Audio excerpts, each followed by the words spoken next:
Welcome to level up education. Madhya Pradesh Vyapam कौशल विकास संचालन द्वारा आयोजित आईटीआई ट्रेनिंग ऑफिसर्स के लिए हम कंप्यूटर अवेयरनेस की तैयारी कर रहे हैं। आज है डेट 5 जुलाई 2020। तो चलिए शुरू करते हैं। क्वेश्चन नंबर फर्स्ट, वीवी डॉट नेट में कितने प्रकार के डाटा टाइप उपयोग किए जाते हैं। देखिए यहाँ पे हमारा क्वेश्चन है कि वीवी डॉट नेट में कितने प्रकार के डाटा टाइप यूज़ किए जाएंगे। अब पहले ये पिक देखिए कि डाटा टाइप हमारे होते कौन कौन से। देखिए डाटा टाइप होता है हमारा प्रिमिटिव और नॉन प्रिमिटिव। प्रिमिटिव में आता है बूलियन और न्यूमेरिक। न्यूमेरिक में होता है इंटीजर और फ्लोटिंग पॉइंट, और नॉन प्रिमिटिव में आते हैं स्ट्रिंग। अब हमसे पूछा गया है कि कॉमनली अगर देखा जाए कि डाटा टाइप यूज़ कौन कौन सा होता है, तो आप ये दूसरा पिक देखिए। इस पिक में आपको मैंने निशान लगा के रखे हुए हैं। इसमें बूलियन, कैरेक्टर, हम बात कर रहे हैं डबल जिसको हम बोलते हैं फ्लोटिंग पॉइंट नंबर, इंटीजर और लास्ट वाला आता है हमारा स्ट्रिंग। ठीक है, तो इसका जब आंसर होगा जो हम कॉमनली यूज़ करते हैं, तो जो कॉमनली यूज डाटा टाइप होगा वो होगा आपका आंसर नंबर 5। ठीक है, अब जितने भी पिक देख रहे हैं इस पिक में हर एक डाटा टाइप का अपना अपना काम बता के रखा हुआ है। उस हिसाब से आप पढ़ सकते हैं कि कौन सा डाटा टाइप क्या क्या काम करता है। ठीक है, next question, simple network management protocol daughter board के साथ इम्प्लीमेंट करता है या फिर हम बोल सकते हैं कि कार्यान्वित करता है। अब पहले हमें पता होना चाहिए कि SNMP होता क्या है। SNMP होता है simple network management protocol. Simple network management protocol है क्या? अगर हम बात कर रहे हैं कि दो डिफरेंट डिवाइसेस है और दोनों डिफरेंट डिवाइसेस के डिफरेंट हार्डवेयर है और डिफरेंट सॉफ्टवेयर पे काम कर रहे हैं, तो जो बीच का मीडिएटर होगा, जैसे हम बोलेंगे SNMP is the way of different devicing on network to share information with another. तो एक हार्डवेयर एक अलग हार्डवेयर से दूसरे सॉफ्टवेयर पे जो अलग सॉफ्टवेयर काम कर रहा होगा उसके बीच का क्या होता है, मीडिएटर होता है, जिसमें हम डिवाइस कम्युनिकेट कर सकते हैं। अब यहाँ पे बोलता है कि आप पहले पिक देखिए। इस पिक में आपको समझ में आएगा कि हमने बोला एक SNMP है और दूसरा क्या है, हमारे पास TCP नेटवर्क है जहाँ पे हम बोलते हैं मॉडबस। SNMP किस पे काम कर रहा है? SNMP जो काम कर रहा है, इम्प्लीमेंट हुआ है वो हब और स्विच के साथ में है। ठीक है, तो इसका जो आंसर रहेगा वो क्या रहेगा, डी, हब्स। ठीक है, नेक्स्ट क्वेश्चन, सभी फाइल को मूल डायरेक्टरी के बिना उप डायरेक्टरी में स्थानांतरित करने के लिए किस कमांड का उपयोग किया जाता है। जब हम बात करते हैं कि सारी हमारी जो फाइल्स है मूल डायरेक्टरी के बिना उप डायरेक्टरी में स्थानांतरित करना है, तो इसका जो आंसर रहेगा वो रहेगा आंसर आपका CMV*/bin। ठीक है, ये ऑप्शन सारे एक जैसे दिख रहे हैं तो कंफ्यूजिंग रहेंगे, तो इसको ध्यान से पढ़िएगा। नेक्स्ट क्वेश्चन, इनमें से कौन सी कमांड प्रोसेस के कैरेक्टरिस्टिक्स को डिस्प्ले करने के लिए उपयोग की जाती है। देखिए आप पहले आप ये पिक देखिए। इस पिक को देख के आप समझिए हम बात कर रहे हैं कौन सी कमांड प्रोसेस के कैरेक्टरिस्टिक्स को डिस्प्ले करने के लिए किया जाएगा। तो जब हम बात करते हैं कि प्रोसेस के कैरेक्टरिस्टिक्स डिस्प्ले करना है, तो ढेर सारी मतलब कमांड्स होती है। उस कमांड में हमने बात करके रखा हुआ है कि कमांड है कौन सी, हमारे ऑप्शन में PID, DU, PS और AU, तो इसका आंसर है PS कमांड। आप वापस से पिक देखिए। इस पिक में जो PS कमांड है उसको बोलते हैं प्रोसेस कमांड, और ये प्रोसेस कमांड है बहुत सारी, तो आपको एक एक प्रोसेस कमांड पढ़नी पड़ेगी, याद करनी पड़ेगी। अब प्रोसेस कमांड होती क्या है, देखिए PS command is used to provide information about currently running process including their process identification number. तो प्रोसेस कमांड क्या करता है, जो भी करंट में प्रोसेस चल रही होगी रनिंग में उसके बारे में जानकारी देता है और उसके आइडेंटिफिकेशन नंबर के बारे में भी जानकारी देता है। Process also referred to as task like running instant of program. Every process is assigned unique PID. हर एक प्रोसेस को आइडेंटिफिकेशन नंबर दिया जाता है जो कि एक यूनिक आईडी होता है।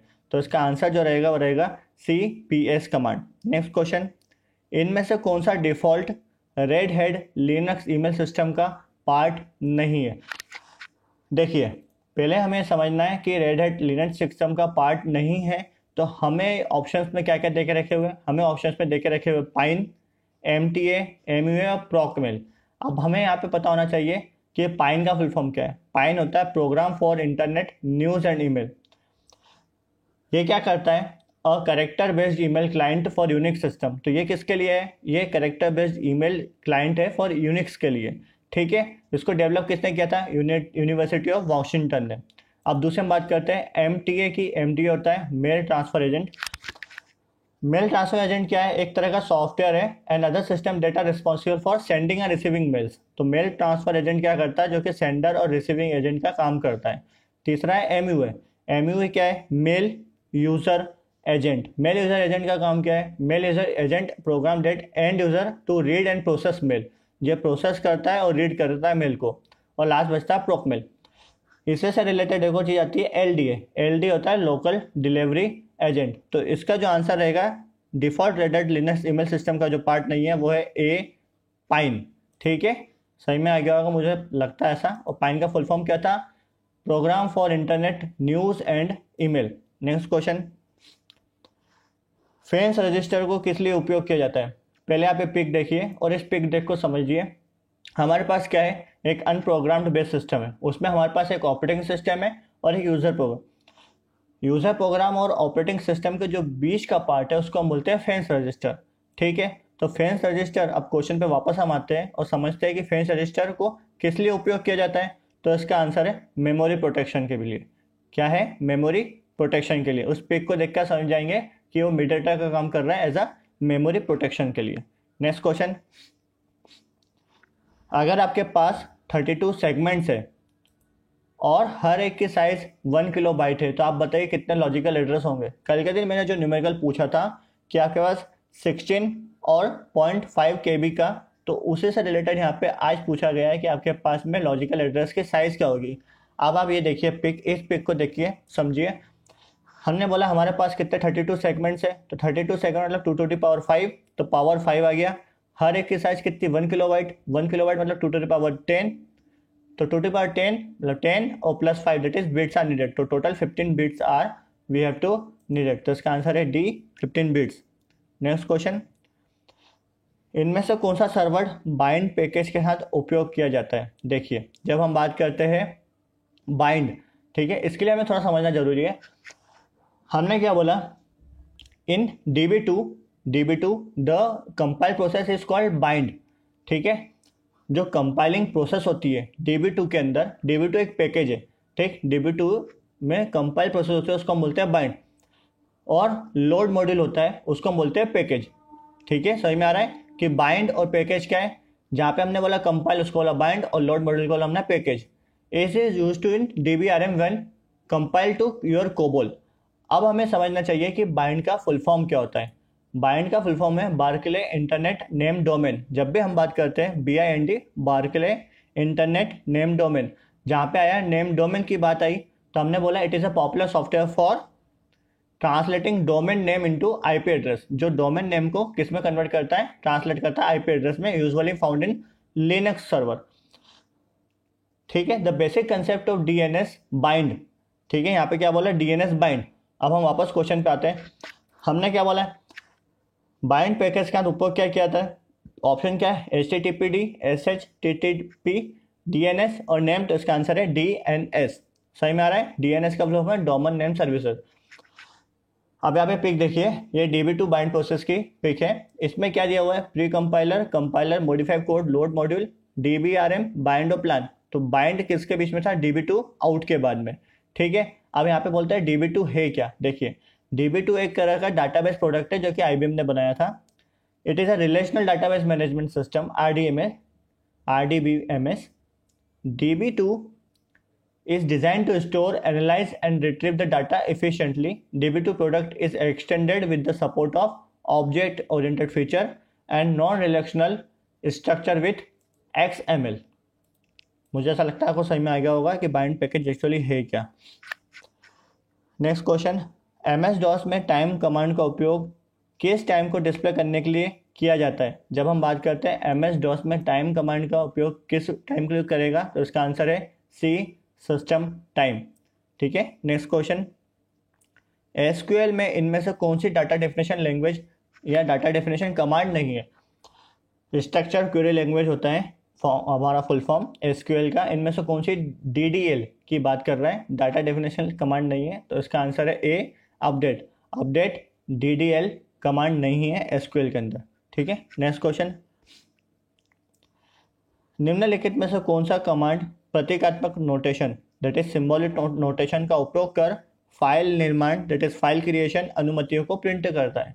तो जब हम बात करते हैं कि फाइल निर्माण करना है और उसको अनुमति करना, प्रिंट करना है, तो इसका आंसर है A, umask capital S। umask क्या है? यह एक कमांड है जो यूनिक्स लाइक ऑपरेटिंग सिस्टम में प्रयोग होता है। कहाँ पे यूज होता है? यूनिक्स लाइक ऑपरेटिंग सिस्टम में प्रयोग होता है। इसको फाइल मोड क्रिएशन मार्क्स भी कहते हैं, फाइल मोड क्रिएशन मार्क्स। ठीक है, नेक्स्ट क्वेश्चन, किसी फाइल में यूजर लॉगिन सेशन रिकॉर्ड करने के लिए किस कमांड का उपयोग किया जाएगा? जब हम बात करते हैं कि यूजर लॉगिन सेशन रिकॉर्ड करना है कि कब आया था और कब गया यूजर, तो इसका आंसर है बी, स्क्रिप्ट। अब स्क्रिप्ट है क्या? स्क्रिप्ट एक स्टैंडर्ड यूनिक्स कमांड है जो यूनिक्स प्रणाली के साथ आपके लॉगिन सेशन भी रिकॉर्ड करता है। एक बार शुरू होने के बाद यह बैकग्राउंड में काम करता रहता है। ठीक है, नेक्स्ट क्वेश्चन, कौन सी कमांड का प्रयोग वीआई एडिटर को बंद करने के लिए किया जाता है? देखिए फिर से एक क्वेश्चन आया है वीआई एडिटर पे, तो आप मान के चलिए कि वीआई एडिटर से रिलेटेड एक नया क्वेश्चन तो जरूर आएगा। ठीक है, जैसे ओएसआई और टीसीपी लेयर से बनते हैं वैसे वीआई एडिटर से बनेगा। क्वेश्चन था वीआई एडिटर को बंद करने के लिए क्या किया जाएगा, तो इसका आंसर है बी, क्यू, और क्यू को बोलते हैं हम क्लोज। ठीक है, नेक्स्ट क्वेश्चन, इनमें से कौन सी एक डाटाबेस प्रबंधन प्रणाली नहीं है? जब हम बात करते हैं कि इसमें से कौन सा डीबीएमएस नहीं है, तो इसका जो आंसर है वो है आंसर डी, कॉस्मोस। अब इसको हम थोड़ा सा समझते हैं।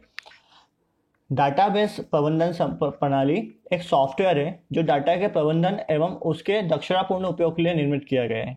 ठीक है, इसका मुख्य उपयोग क्या है कि डाटा विश्लेषण करना, क्वेरी करना, डाटाबेस के प्रशासन की अनुमति और डाटा प्राप्त करने के लिए किया जाता है। एक डाटाबेस विभिन्न डीबीएमएस के आमतौर पर पोर्टेबल नहीं होता है, लेकिन विभिन्न प्रबंधन तंत्र में से एक है। अधिक जैसे एसक्यूएल, ओडीबीसी, जेडीबीसी, हमने कल पढ़ा था ओडीबीसी और जेडीबीसी, इनको उपयोग कर सकते हैं। Oracle, Sybase, MySQL, C SQL, Firebird, Microsoft Excel, SAP, ये सब कौन सी है? डाटाबेस। तो इसका जो आंसर है वो आंसर है डी, कॉस्मोस। कॉस्मोस एक डाटाबेस प्रबंधन प्रणाली नहीं है। नेक्स्ट क्वेश्चन, कंप्यूटर के कौन से ब्रांड ने इसके पहले जीयूआई और माउस के साथ संयोजन का उपयोग किया था? तो इसका जो आंसर है वो आंसर है सी, मैकिंटोश। नेक्स्ट क्वेश्चन, माइक्रोसॉफ्ट द्वारा प्रदान की गई क्लाउड स्टोरेज सेवा निम्न में से कौन सी है? तो माइक्रोसॉफ्ट ने जो क्लाउड सर्विस प्रोवाइड की गई है वो है answer B, OneDrive. Next question, HSAM का पूर्ण नाम क्या है? देखिए ये क्वेश्चन थोड़ा सा क्रिटिकल है क्योंकि हमें SHSM से बहुत सारे क्वेश्चन पूछे भी जा सकते हैं। ठीक है, इसका जो आंसर है वो आंसर है A, hierarchical sequential access method. फिर से hierarchical sequential access method. Next question, SQL server किस सिस्टम तालिका में अनुक्रमणिक जानकारी संग्रहित करता है? जब भी हम बात करते हैं कि एसक्यूएल सर्वर किस सिस्टम तालिका में अनुक्रमणिका जानकारी संग्रहित करेगा, तो इसका आंसर है बी, इसका आंसर है सॉरी डी, सिस्टम इंडेक्सेस। क्या रहेगा? System indexes. जो कि हम बात कर रहे हैं सिस्टम इंडेक्सेस की, तो सिस्टम इंडेक्सेस बी इसलिए बोल रहा था मैं क्योंकि वो पूरा सिस्टम इंडेक्सेस लिखा था, लेकिन आंसर इसका डी, सिस इंडेक्सेस। सही में आ गया होगा। थोड़ा सा इसको ध्यान दीजिएगा, सिस्टम अगर आपने कर दिया और सिस को आप पढ़ने में कंफ्यूजन ना हो। ठीक है, नेक्स्ट क्वेश्चन, की वर्कशीट का अंतिम सेल एड्रेस क्या होगा? तो मैंने आपको बताया था सेल और रो के बारे में। तो जब भी हम बात करते हैं कि वर्कशीट का अंतिम सेल एड्रेस क्या होगा, तो इसका आंसर है N65536, मतलब ए, N65536। नेक्स्ट क्वेश्चन, एक्सेल में संख्या को दूसरी संख्या से भाग देने पर शेषफल को रिटर्न करने के लिए हम किस फंक्शन का उपयोग करते हैं? इस क्वेश्चन को मतलब ध्यान से पढ़ना इसलिए जरूरी है क्योंकि हम रिमाइंडर्स की बात करते हैं। तो हमने पढ़ा हुआ है डिविडेंड, फैक्ट, राउंड पढ़े हुए हैं, लेकिन इस क्वेश्चन का जो आंसर है वो आंसर है सी, मोड। ठीक है, next question, consolidate dialog box में कौन सा फंक्शन नहीं होता है? जब हम बात करते हैं कंसोलिडेट डायलॉग बॉक्स में, तो एवरेज मैथमेटिकल है, मैक्स मैथमेटिकल है, सम मैथमेटिकल है, लेकिन पीएमटी होता है पेमेंट। तो इसका आंसर है A, PMT function. Next question, company gateway network server के द्वारा इंटरनेट एक्सेस करता है, इसमें से किस डिवाइस का उपयोग लेन एवं रिसोर्स को सुरक्षा प्रदान करने के लिए किया जाता है? जब हमने बात करा है कोई भी कंपनी गेटवे नेटवर्क सर्वर के, तो गेटवे हमने पढ़ा हुआ है, नेटवर्क सर्वर हमने पढ़ा हुआ है, लोकल एरिया नेटवर्क के बारे में हमें पता है। तो इसका जो आंसर रहेगा वो आंसर है बी, एक मल्टी होम फायरवॉल। तो जो डिवाइस यूज होगा वो क्या होगा, एक मल्टी होम फायरवॉल। ठीक, next question, स्टेटफुल firewall connection oriented packet को छानना है, निम्नलिखित में से कौन सा स्टेटफुल पैकेट है। पहले हमें जानना जरूरी है कि स्टेटफुल का मतलब क्या होता है। जब हम स्टेटफुल की बात करते हैं तो stateful is a firewall that monitors the full state of active networks connection. This means that stateful firewall are constantly analysing the complete constant of traffic and data packet. सही में आ रहा है। स्टेटफुल फायरवॉल का मेन काम क्या है, जो भी ट्रैफिक है और जो डाटा पैकेट्स आ रहे हैं उसको कॉन्स्टेंटली एनालाइज करना, seeking entry of network rather than discrete traffic and data packets in the isolation। फिर हम बात करते हैं इसी के अंदर हमने क्या बोला कि कौन सा स्टेटफुल फायरवॉल है जो कि यूज होगा। जब स्टेटफुल फायरवॉल की बात करते हैं तो हमारे पास 4 ऑप्शन देके रखे हुए हैं, जैसे UDP user data rate protocol, ICP होता है हमारा इंटरनेट कैशे प्रोटोकॉल, आईपी होता है इंटरनेट प्रोटोकॉल और आईसीएमपी होता है हमारा इंटरनेट कंट्रोल मैसेज प्रोटोकॉल। तो इसका जो आंसर रहेगा वो आंसर रहेगा आपका बी, आईसीपी। इसको बोलते हैं इंटरनेट कैशे प्रोटोकॉल। ठीक है, मुझे ऐसा लगता है कि आपको समझ में आ गया होगा कि अगर हमने बात करी है स्टेटफुल स्ट्रक्चर डिजाइन करने के लिए हम बात कर रहे हैं तो हमने बोला समझ में आ गया होगा। नेक्स्ट क्वेश्चन, उच्च तकनीकी का डिजाइन जिसे पूरा स्ट्रक्चर डिजाइन करने के लिए उपयोग किया जाता है। तो जब भी हम बात करते हैं ऐसी उच्च तकनीकी डिजाइन जिसमें स्टेटफुल क्या डिजाइन करना है, स्टेटफुल स्ट्रक्चर डिजाइन करने की बात की जा रही है, तो इसका आंसर रहेगा डी, फंक्शनल। ठीक है, नेक्स्ट क्वेश्चन, टेस्टिंग टेक्निक को डिवाइजिंग टेक्निक में प्रत्येक फंक्शन को कार्य संपादित करने के लिए जांच करने को प्रोसेस क्या कहलाता है। देखिए ये इंपॉर्टेंट क्वेश्चन इसलिए है क्योंकि हमारे पास 4 तरीके की टेस्टिंग बताइए, black testing, glass testing, grey box testing और वाइट बॉक्स टेस्टिंग। जब हम बात करते हैं टेस्टिंग तकनीकी को डिवाइस तकनीकी में प्रत्येक फंक्शन को कार्य क्या करना है, तो इसका आंसर है ए, ब्लैक टेस्टिंग। अब ब्लैक टेस्टिंग होती क्या है, पहले आप ये पिक देखिए और इस पिक को समझिए। हमारे पास क्या है, एक वाइट बॉक्स टेस्टिंग और एक ब्लैक बॉक्स टेस्टिंग है। ब्लैक बॉक्स जो है उस ब्लैक बॉक्स में इनपुट है और आउटपुट है। ब्लैक बॉक्स का मतलब ये होता है जब भी हम टेस्टिंग अप्रोच लगाते हैं ब्लैक बॉक्स, तो उसमें जो टेस्टर रहता है उसको ब्लैक बॉक्स के अंदर कुछ भी सिस्टम या कुछ भी प्रोग्राम है वो पता नहीं रहता है। जब हम वाइट बॉक्स की बात करते हैं तो वाइट बॉक्स में जो टेस्टर रहता है उसको अंदर के सर्किट के बारे में पूरा डिस्क्रिप्शन नॉलेज देता है। तो जब हम बात करते हैं टेस्ट केस इनपुट की और टेस्ट केस आउटपुट की, तो उसको अंदर का पूरा नॉलेज रहता है, ब्लैक बॉक्स में पता नहीं रहता है। तो जब हम बात करते हैं टेस्टिंग तकनीकी को डिवाइस तकनीकी में प्रयोग करने का, तो इसका आंसर रहेगा ए, ब्लैक टेस्टिंग। अब ब्लैक बॉक्स टेस्टिंग क्या है, black box testing defined as testing technique in which functionality of application under test is tested without looking at the internal code structure। सही में आ रहा है। फिर से पिक देखिए, इस पिक में जो ब्लैक बॉक्स है उसको बोलते हैं एप्लीकेशन अंडर टेस्ट। इसके अंदर जो भी रखा हुआ है, जो भी इंटरनल कोड है वो उसको टेस्टर को पता नहीं है, वो विदाउट लुकिंग उस पर काम कर रहा है। This type of testing is based entirely on software requirement and specification.